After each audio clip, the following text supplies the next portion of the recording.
welcome to New York's #2 sports show. The Yankees win the series against the Toronto Blue Jays 2 out of 3. In fact, DJ LeMahieu gets a walk-off RBI single in the bottom of the 10th of the rubber game to win the series. So wasn't easy, wasn't pretty, but the Yankees find a way to do what they have to do. And they finish off the season series against the Blue Jays going 7-6. So that was the same record against the Rays. They went 7-6.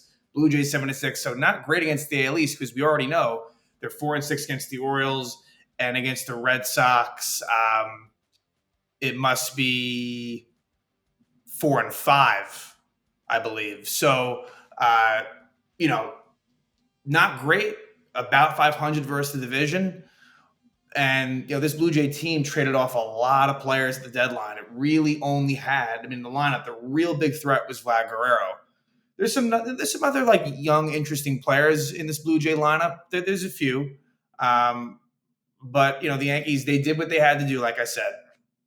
And, game one was not good. Marcus Stroman struggles continue. And so, that's definitely somewhat concerning, although at the end of the day, if the rotation is in decent shape health-wise, he's not going to be that much of an important factor come October. But, yeah, he has been brutal, quite frankly. But they get a pretty decent pitching performance from Carlos Rodon in game 2, so he continues, to definitely be improving. And then Garrett Cole wasn't amazing, but was, pretty sharp in game 3, and they're able, some good fundamentals, decent small ball. And that game actually, so there was a rain delay in game 1 that delayed that start time. And then game 3, in the middle of the 8th inning in a tie game, Tarp came on the field. So rain definitely affected the series to a degree, but the Yankees are, able to get it done. And so now they are tied with the Baltimore Orioles. Both teams are 67 and 46. And honestly, leaving the weekend for both squads, I think it was kind of the bare minimum of what both teams wanted to do. The Orioles go to Cleveland and split the 4-game set against the Guardians after having Baltimore lost the first 2 games. Yankees win 2 of 3 against the Blue Jays after they lost the first game. So, and so now they end up tied. And technically, the Orioles have that tiebreaker for the head-to-head and the fact that, they're up 6-4. Now, you'd like to think that won't make a difference at the end of the day, but look, that's where I look back to that last game before the break and what that meant. That was a very big win for the Orioles, not only just at the time, the way it felt going into the break, but more importantly, what it meant in the standings in the long run. So the only way that the Yankees, if they tied, would beat them in a tiebreaker is if the Yankees were to sweep the Orioles in that series in September. And honestly, if the Yankees do sweep that series, chances are, you never know, but chances are there probably wouldn't be a tie because that would be a pretty significant turn of events. But anyway, not so much on the division, keeping it to this series. As far as the roster was concerned, of course, the trade deadline had been a few days before the beginning of this series. So De Los Santos was placed on the active roster, which was expected. Ron Marinaccio had been sent down at the end of the 3rd game against the Phillies.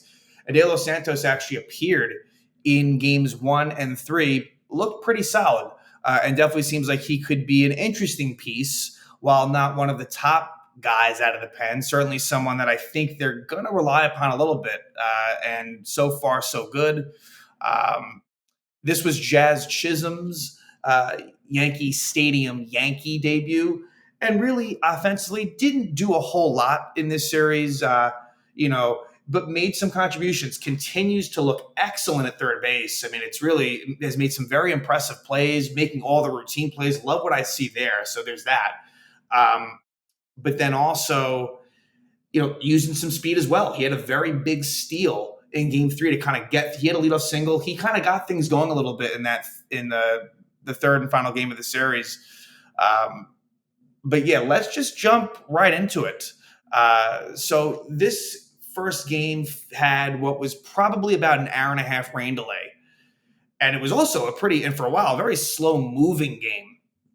Something that I want to mention that we're now seeing a lot is the intentional walk to Aaron Judge in situations that you wouldn't normally see it. Like he is getting the Barry Bonds treatment now. We're starting to see that. Maybe it won't happen. Look, Alex Cora treated it differently than John Schneider did in this series, and Carlos Mendoza was more like Schneider. But he, look, and it's no disrespect to Austin Wells, who has done a very nice job. It's just the fact of the matter is Judge, who, again, he homered in game one, homered in game two. So he's at 41 homers and 103 RBIs. So just an absolute force and on his way to what appears to be another MVP season for Judge. So game one, the lineup for the Yankees was pretty much your prototypical, what has been your prototypical lineup versus righties.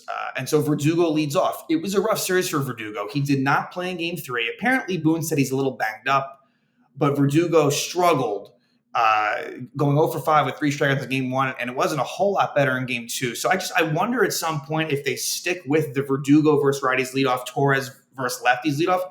They probably will for a little bit, but again, I still feel like at some point Chisholm Jr. belongs in that leadoff spot. But yeah, Wells batting cleanup, Stanton 5th, Chisholm Jr. 6th, Torres 7th, Rice 8th, and Volpe 9th. Anthony Volpe with a pretty strong series. And he's someone that I've been kind of critical of, but that power is starting to show. And he actually homered like Judge. He homered in games 1 and 2. And I just like him in the bottom of that order. I think leave him there as long as possible. There is no need to push him anywhere further than at highest I would go 6th, but again, preferably 8th or 9th. For me. But Marcus Stroman is really, kind of crazy. Okay, so there's one thing I haven't mentioned yet that is a major focal point of what happened in game one, and that is that Gleyber Torres was actually taken out of the game by Aaron Boone. Now, if the Yankees lost the series, I think my brain would have thought to go there a little bit quicker. And by the way, please like and subscribe. Would be greatly appreciated. It helps the channel out a lot. So Gleyber Torres is actually yanked from the game, and it finally happened. I don't know why it took 7 years for this to happen. And here's the thing too: we've seen other players. Josh Donaldson comes to mind, and even current Yankees. Alex Verdugo is not one to really hustle down the line, and I see it. I've seen Trent Grisham at times, and there's others as well. But I'm not going to complain about it. I was glad that it was done. Gleyber was upset about it. Gleyber said all the right things at the end of the game. Like all the right things were said. Boone didn't really double down on it. Like he played the next game. But Gleyber was taken out of the game mid-game in game one. And we'll talk about what happened, but that was a big story. And it really does feel like it's towards the end of the line for Gleyber. I mean, he's a free agent at the end of the season.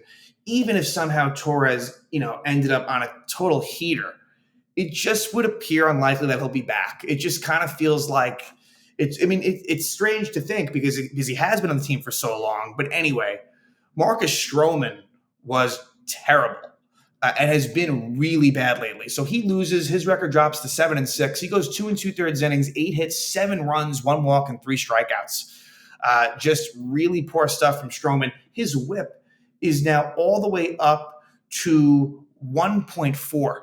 With only 86 strikeouts and 116 innings. It's, you talk about Stroman, and for a long time I've been saying, oh, well, this is what Stroman kind of has been in his career. But this is even worse. I mean, you look at these numbers, and these are about as bad as Marcus Stroman's numbers have been, honestly, since the tail end of him being with the Blue Jays, where he saw some struggles then. I mean, really, with the Mets, and the Cubs, that that sort of output is better than what we're seeing now, kind of across the board. So it's pretty bad for Stroman. What does it mean? Again, not a whole hell of a lot. He's not going to be taken out of the rotation, in my opinion.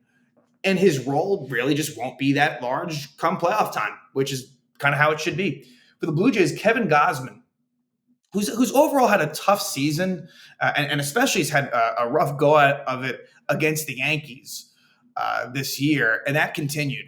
And actually, Schneider pulled him before he had a chance to qualify for the W. So, look, give Schneider credit. He was, even though it's a team that has made a lot of trades and the roster does not look very good, he's still trying the best he can to get wins. And Gausman, one of the veterans on the squad, Goes 4 2/3, 8 hits, 5 runs, 4 of those earned, 3 walks, 2 strikeouts, and 2 homers. A pretty ugly outing. But the only thing that happened with Stroman was just worse. So let's see. The Blue Jays jump out to the early lead, and they score 3 runs in the first. So it would be after this long rain delay. Loper Fido gets a 1-out triple. He was acquired in the Yusei Kikuchi deal with the Astros at the deadline. But Vlad Guerrero with an RBI single. Why you would pitch to him is kind of beyond me. But you know what? I got to say, they did pitch to him in some spots in the series, and it kind of actually worked out, specifically in Game 3. So, I can't completely fault them. Eventually, with 2 outs, Ernie Clement, who's kind of been a thorn on the Yankees side and actually seems to kind of be a decent hitter for the Blue Jays, he ends up with 2 outs getting a 2-run double to make it 3-0. But the Yankees were able to fight right back in the first, a double for Juan Soto with 1 out, and then Aaron Judge, number 40. And this was an absolute missile, 477 feet. The third longest homer of Judge's career. What a way to do it, breaking that 100 RBI mark and 40 home runs right with one swing. So amazing for Judge, makes it 3-2. And you know what, actually, I want to go back to what I've been doing in previous episodes. Like I'd kind of said, Verdugo, like just going through the lineup, Verdugo with a tough series, Soto with a solid series. Like not one of his, I mean, we're used to so much from Soto. He had a really big home run in Game 3 that could have been the game-winning homer. It didn't work out that way, but he had a home run that gave the Yankees the lead in the 7th inning. So that's what kind of comes to mind for me. But, with Soto, he does what he does. Aaron Judge with a very strong series, was walked a lot. But, again, homers in Games 1 and 2. Austin Wells with a pretty quality series with multi-hit games in Games 1 and 2, and it had at least one hit in each of the games. Giancarlo Stanton, who didn't play Game 2, which is kind of the plan that we've seen, where Grisham starts in center in those cases. Stanton, not a great couple of games for Giancarlo. It's not as if the strikeouts have been totally plentiful, which is good. He's making, contact, sometimes solid contact, but yeah, not the best series for Giancarlo in the sense of leaving a lot of runners on base, a lot of, situations where he could have, done some damage to, give the Yankees, tie it up or give the Yankees a lead and just wasn't able to do it. Jazz Chisholm, like I said, offensively, not a whole hell of a lot from him, but, and you can tell some of the at-bats versus lefties are a little bit ugly, which isn't all that surprising, but again, great defense and provides speed as well. Gleyber Torres, the big thing with him is, even though offensively he actually did pretty well, but Gleyber is pulled from the game in Game 1, which we'll get into, as Waldo replaced him. But again, as Waldo's role is going to be, like I said, he's not going to start many games. I kind of feel bad for him. Ben Rice starts Games 1 and 2, puts up some quality at bats. The results aren't really quite there. And LeMahieu actually started Game 3 against a righty because of they felt that there was reverse splits from the starting pitcher for the Blue Jays, Rodriguez. So I think we're going to be seeing that a little bit. And then Volpe, very strong series for Volpe, really went off in Games 1 and 2. And then Trent Grisham started Games 2 and 3 and actually had some very nice contributions himself. I like what Grisham has been doing offensively for a while now. So it's 3-2. And then the moment happens in the second inning. This is where it happens. Gleyber Torres with a 1-out single off of the wall and left. But he admired it because he thought it was a home run. Now, look, even if he's going full hustle mode, it's possible that he wouldn't have gotten a double. It's possible he gets thrown out. But it's a bad optic. And we've seen it too much from Gleyber specifically, but not just him. Like I said, there's other players on the team that are victim of this in years past and currently. But yeah, and then it all kind of... It's ironic what ends up playing out because with 2 outs, Anthony Volpe, it's a double into the left field corner. Now, if Torres is at second base, he scores easily. What ends up happening is Gleyber is thrown out at home on the Volpe double, end of inning. And so it's kind of karma, I guess. And Gleyber It was also kind of weird too. I mean, no, this wasn't. I don't make a huge deal of this, but like Gleyber, like was kind of going a little bit slow into home, not wanting to get because the ball was kind of a little offline. He was kind of protecting himself. It's just the whole thing just didn't look great. Mainly the fact that he only had that single, but the whole thing was not good. And so the score remains 3-2. And that was the frustrating thing. The Yankees in this game kept on making it close and just could never quite tie the game up in game one. Third inning, things blow up on Stroman, and he doesn't even end the inning, doesn't even finish the inning. It's an RBI single for Spencer Horwitz. Then it's an RBI single for Ernie Clement. Then eventually Stroman leaves the game. So Michael Tonkin comes on in what I believe was a bases loaded 2-out situation. And he does allow a 2-run single to the catcher, Brian Servant. So, for Tonkin, it makes Stroman's numbers worse. Tonkin's not as much. Now, Tonkin it was a pretty long outing for Tonkin. He goes 2 2/3 innings, throws 37 pitches, and does a decent job. But that was, but look, that was a pretty big spot for him to get a hit. And then George Springer actually singles, but they threw Servant out at the plate. Nice throw by Verdugo, nice tag by Wells. So, yeah, not the strongest of, outings in terms of coming in for Tonkin, and so ends a very poor one for Marcus Stroman. So we go to, let's jump to, so in the fourth inning is when they pull Gleyber. So he actually did come out for the third, and I think a few reasons for this. I think they didn't, they didn't want, as Waldo probably wasn't quite ready. They probably didn't want to make, Boone kind of said this. He didn't want to make like a scene of it and kind of pulling Gleyber off the field. So what ends up happening is in the next half inning, the top of the fourth, as Waldo Cabrera is the second baseman, and you see there's a conversation in the dugout between Gleyber and Boone. Gleyber trying to plead his case to stay in, but he's out of there. And Gleyber, give him credit, he would go into the into the clubhouse, but he'd come back out, cheer on his teammates. He didn't sulk for too long, but yeah, just a pretty wild situation. And it was really the storyline of this game. Other than Stroman struggles, and of course Judge doing what Judge does, Gleyber being pulled, pretty big deal, and you hope this turns it around for him. You hope that he doesn't do it again. So we go to the bottom of the fifth, and the Yankees start to mount a rally against Kevin Gausman. Leadoff walk for Ben Rice, 2-run homer for Anthony Volpe, who's been on a home run binge lately. I think leaving it had been after game 2, 5 homers in his last 11 games. So now he leaves the series 5 homers in his last 12 games. So that's good to see. He really generally has been very good since the All-Star break. And he left, that first, before the break in a very tough fashion with that bad defensive play in Baltimore. And the offense just wasn't very good. So good for him for the most part. Again, I still see flaws, but credit where it's due. Volpe's done a very nice job. So that makes it 7-4. Then with 1 out, Soto walks, Judge singles, and then Wells gets a single that ends up turning into a run because Dalton Varjo, the center fielder, bobbles it, so Soto scores. 7-5, first and second, 1 out. And this is another example of Stanton not coming through in a spot where he pops out, and then they take Kevin Gausman out of the game. They bring in the lefty Genesis Cabrera, which is a really good move by Schneider because he kind of made Chisholm Jr. look silly. He strikes him out, and so the score remains 7-5. Tonkin is taken out of the game in the middle of the 6th inning. The lefty Tim Hill comes on, and Hill, gets an out, walks Guerrero, but left on left, Horwitz singles off a Hill. So it ends up being a run charge to Tonkin, and they actually do throw Guerrero out at third, but the run does score, makes it 8-5. Then in the 6th inning, the Yankees get a little bit of a situation. Brandon Little, who I believe is a lefty, just want to confirm that, who ends up actually they actually give Little the win, but I want to confirm. Yes, Little's a lefty. Verdugo is up in a pretty big situation. And Verdugo with first and second and 1 out, grounds out. Runners go to second and third, and then Soto grounds out with second and third, 2 out. So the score remains 8-5. And then in the 7th inning, De Los Santos replaces Hill, pitches a scoreless 7th inning. It didn't look great, actually. He was actually hit kind of hard, but no harm, no foul.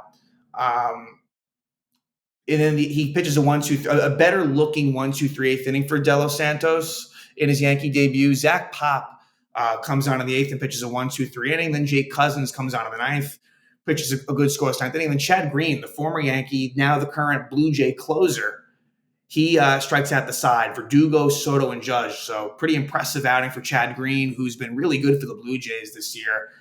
Very, very impressive. But we know what he's capable of. He was a good pitcher for the Yankees. And so the Blue Jays win game one, 8-5.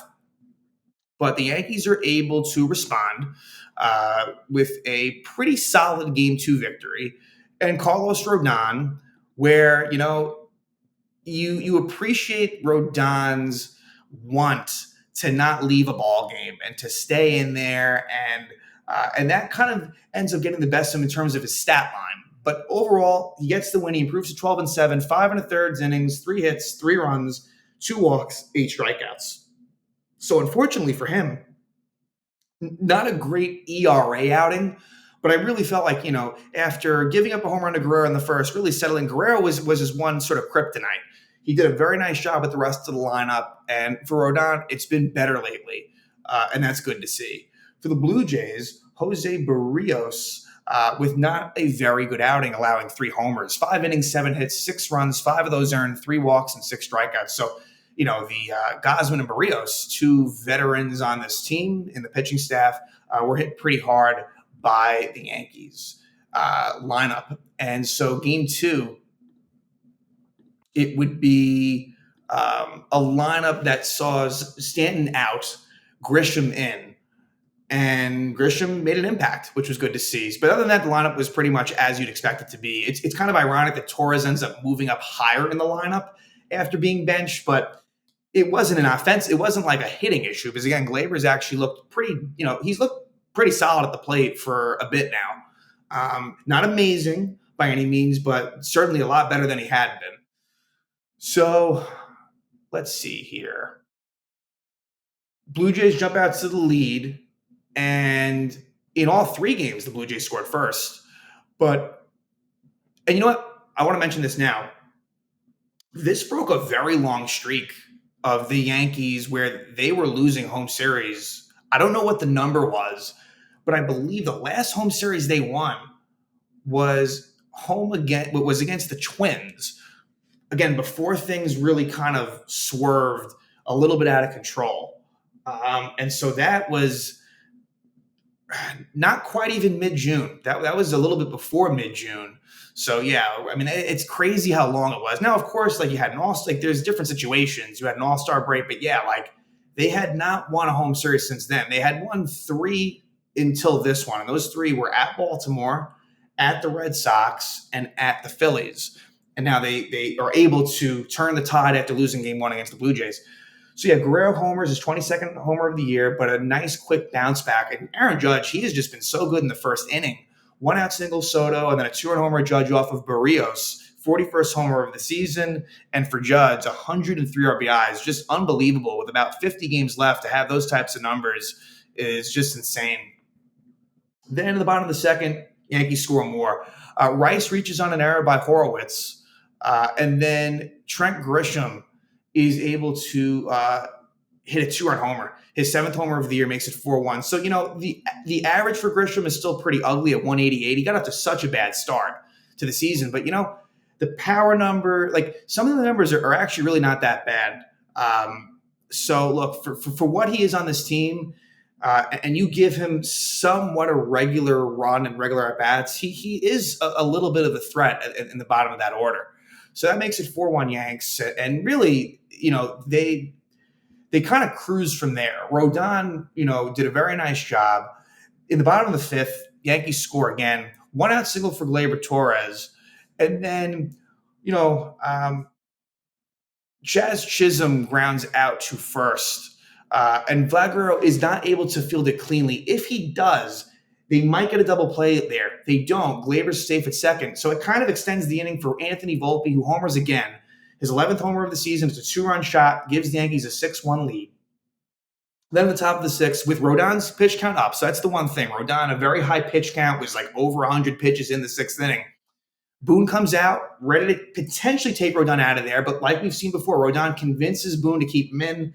But unfortunately, Vlad Guerrero gets a double, makes it 2nd and 3rd, 1 out. They take Rodon out of the game, and Jake Cousins comes on and allows a bloop dunk sort of opposite field 2-run single. So Alejandro Kirk cuts it to 6-3. Those runs go on the ledger of Rodon, and then Cousins gets the last two outs of the inning. Let's go to the top of the seventh. Luke Weaver comes on, and for Luke Weaver, a pretty solid series from him. He is able to strike out the side in the seventh inning. There was a walk in the middle of that, but Weaver, pretty good job for him. And then the bottom of the seventh, the Yankees add on a run. Ryan Burr comes on for the Blue Jays. Leadoff walk for Judge, one out walk for Gleyber. And then after a Chisholm flyout, Anthony Volpe is able to get an RBI single. So a pretty big tack-on run gives the Yankees a 7-3 lead. Tommy Kahnle comes on in the eighth. DJ LeMahieu replaces Ben Rice at first base. And a 1-2-3 inning, not a 1-2-3 inning for Kahnle, a leadoff single, strikeout, double play for Tommy Kahnle, who for the most part, we'll talk about game three, a little bit of a struggle in game three, but for Kahnle, he's been a lot better lately too. And then Yuri Rodriguez comes on for the Blue Jays, and the Yankees would score one more run. Verdugo reaches on a throwing error with one out, and so for Verdugo, he goes 0 for 10 in this series. His average drops to 233 with an OPS of 660. So, and for him, seems like he's really struggling at Yankee Stadium. Like he's very comfortable at Fenway Park, not so much Yankee Stadium. Judge with a single makes it 2-on, 2-out to where Austin Wells gets an RBI single to gives the Yankees an 8-3 lead. And we go to the ninth inning, and Mark Leiter runs into a little bit of trouble. Horwitz single, and then one out single for Varjo on a play where Gleyber, it was hit pretty hard. Not an easy play for Gleyber, but one maybe he could have made. And then Jimenez singles, makes it bases loaded, one out. And so, now you're in sort of save situation territory for Holmes. But Leiter Jr. is able to get the lefty Barger on a pop-out, infield fly. But then they bring on Clay Holmes for George Springer, and it was technically a safe situation, bases loaded, 2 out. So Leiter Jr. leaves the game. Not the greatest outing for him by any means. And Holmes is able to strike out George Springer. Actually, a pretty impressive looking, at bat in sequence from Holmes. It was one batter, but Springer strikes out, and the Yankees win 8-3. So now we go to game three.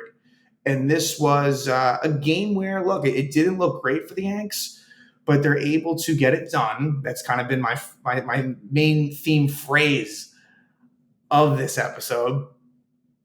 But Garrett Cole, who hadn't pitched since that Met outing, which was, a week and a half ago. So it had been a little bit of a while for him, but, credit to Garrett Cole. He's able to get the job done in maybe, I don't know, he didn't have like his best stuff.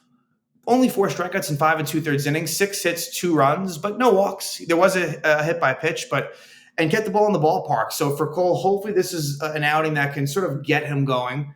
We'll next see him again, I guess, next weekend against Texas. A little bit tougher of a lineup for sure than this current Blue Jays squad. But for the Blue Jays, actually a fairly impressive outing from Yariel Rodriguez. 4 2/3 innings, 4 hits, no runs, 1 walk, 4 strikeouts. Now, the umps really, I guess Laz Diaz was the home plate ump in game 2, and that we know how that goes. So that wasn't great. And then this one wasn't really good either. This was Tripp Gibson, and eventually Aaron Boone and James Rowson were ejected in the 7th inning. So just overall, really for both sides, I thought really kind of shoddy balls and strikes for the umps. But the Blue Jays, looking at this, and obviously went to extra innings, they used 8 pitchers. I didn't realize it was that much, but they did. So for the Yanks, this was a game where Verdugo sat. And look, the funny thing is this: who would you rather have in there, Trent Grisham or Alex Verdugo? I think I'd rather have Trent Grisham in there. I mean, at this point, I'm not saying that that's the case in the long run, but for now, it's just a thought. But so that was the one thing. And then LeMahieu starting at first base, and that's going to be a little bit of a thing. Unless Ben Rice the results are really popping off for Ben Rice, if they're not, and with the way LeMahieu's been hitting lately, and to give him credit, he's hitting the ball a lot harder. I will say that. The numbers are still extremely ugly, but the at-bat quality is probably a little bit better. And so you're going to see LeMahieu get some starts against righties over Rice. And I don't love that personally, but you know what? With the way it is, I'm not going to have a huge problem with it right now. So The Blue Jays score first, as has been the thing in this series. Now, I want to talk about the bottom of the first inning. Gleyber single, Soto walk. Judge strikes out. Really, it was Trip Gibson with a pretty poor job, and it kind of made Judge. I don't want to blame it totally on Gibson, but Judge ends up swinging at ball 4 on a full count. Really should have been a walk earlier. Austin Wells singles, but Gleyber didn't totally read it correctly, so it ends up being bases loaded instead of him scoring. It wasn't an egregious mistake by Gleyber. But then Stanton pops out, and that was kind of a theme for Giancarlo. Bases loaded, he pops out, and then Jazz Chisholm lines out to third. So what could have been sort of a blow-up inning for the Yankees, they don't score at all. And then the second inning, ground rule double by Alejandro Kirk with 1 out. Barger with an RBI double makes it 1-0. And then with 2 out, Ernie Clement gets an RBI single. So 2-0 Blue Jays early, but Cole luckily was able to eventually lock it in, really in the third. Was where he was able to. Well, was it? Or was it? What inning was it? Maybe it actually was the second. I think it was the second where Matt Blake came out with 2 out. Lo Perfido was up, and because it could have really gotten out of hand there. But from there, Cole really settled in. Let's see. Bottom of the third is an interesting situation where it's first and second, 1 out. Wells hits a little a ground ball to third. Nice play by Luis De Los Santos to get Wells out at first, and then Stanton grounds out. To be fair on this one, Stanton hit the ball pretty hard. Then in the fifth, with 2 out, no one on, they take Rodriguez out, which was almost backfired. And maybe in the long run, it kind of did. Brandon Little, the lefty, comes on, walks Soto. They intentionally walk Judge, and that's where I should have mentioned in game 2. Schneider intentionally walked Judge with 2 out, no one on, down 4-1. You just don't see that stuff. I'm not saying I totally disagree with it, but it's just, again, the only time I've ever seen treatment like that was Barry Bonds in like the early 2000s with the San Francisco Giants. So Zach Pop, the righty, comes on to face Stanton after Austin Wells was walked. Bases loaded, 2 out, and Stanton strikes out. And he did hear some boo birds. I will say, like the fans, like Stan just gets the brunt of it. And I kind of feel bad. I mean, look, I understand the frustration, but Stan definitely he takes a lot of the heat and criticism from the fans at the games. So it's 2-0 Toronto. And then Luke Weaver gets the final out of the 6th. I guess with Cole, they kind of wanted to keep it at around 90 pitches. So the score remains 2-0, and the Yankees get a little bit of a rally in the 6th. Leadoff single Chisholm, then another single for Volpe. And then the lefty Ryan Yarbrough comes on. And the real key to this whole inning was a double steal by Jazz and Volpe. That was key. And so to have them back-to-back in the order, it really adds a little bit of a different dimension and dynamic. So it is 2-0 Blue Jays, second and third, no out. And Trent Grisham with a productive out. An RBI ground out to first. Runner scores Chisholm Jr. Volpe moves over to third. And then DJ LeMahieu gets a sac fly. So a nice job, because again, we saw in the 10th, Grisham and LeMahieu get it done as well. And so Volpe is able to tag up and score on the LeMahieu sac fly, ties it up at 2. 7th inning, it would be Luke Weaver who is able to finish out that 7th inning. So a nice 1 1/3 appearance for Weaver, who, again, has been just a very, very good, sound, dependable piece in this pen. Then at the bottom of the 7th, Yoenis Cabrera, the lefty, comes on, and Juan Soto greets him with an opposite field homer, sort of left center field. 28th homer for Soto, gives the Yankees a 3-2 lead. Then Judge is intentionally walked. Pretty wild. Austin Wells strikes out looking on a pitch that was a ball. This is where Boone got ejected. It was not a strike. It should have been a full count. It wasn't. Boone gets ejected by Gibson, and then James Rowson gets ejected, I think maybe during the Stanton at-bat. Stanton grounds out. Judge goes to second. Chisholm walks. And then Volpe grounds out. So the Yankees have a 3-2 lead. Tommy Kahnle comes out in the 8th. And a pretty poor play by Grisham. But Judge deserves a little bit of blame. So Aaron Judge, I should have mentioned, Judge making his second left field start at Yankee Stadium of his career. And Lo Perfido reaches on an error by Grisham and ends up at second base. So a pretty easy fly ball. And I know Judge is a big guy. So 2 things. Judge probably should have veered off. But Grisham also needs to take charge and call it. Blame more goes to Grisham, and I think the fact that Judge is such a big guy probably kind of caused Grisham at the last moment to drop it. So Kahnle, didn't deserve that, but that's what happened. Then Kahnle gets Guerrero to fly out, which was nice and kind of unexpected. But then Kahnle, in back-to-back at-bats, Kahnle's up 0-2 in the at-bat, and it ends up in a walk. Horowitz walk and Varjo. and that ends the day for Canely. And you can see the skies are getting pretty dark.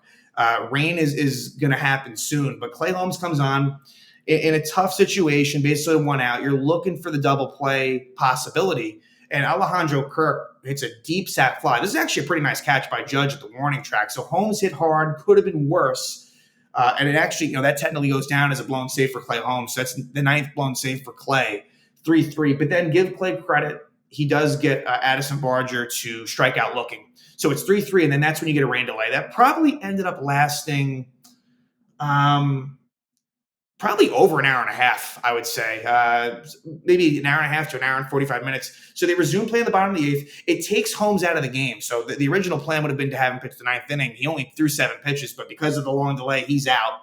Ryan Burr comes on for the Blue Jays. Leadoff single Grisham. LeMahieu lines out to third. And it's interesting with LeMahieu that it all worked out, but you had Verdugo, Rice, and Cabrera on the bench as lefties, and they stuck with LeMahieu.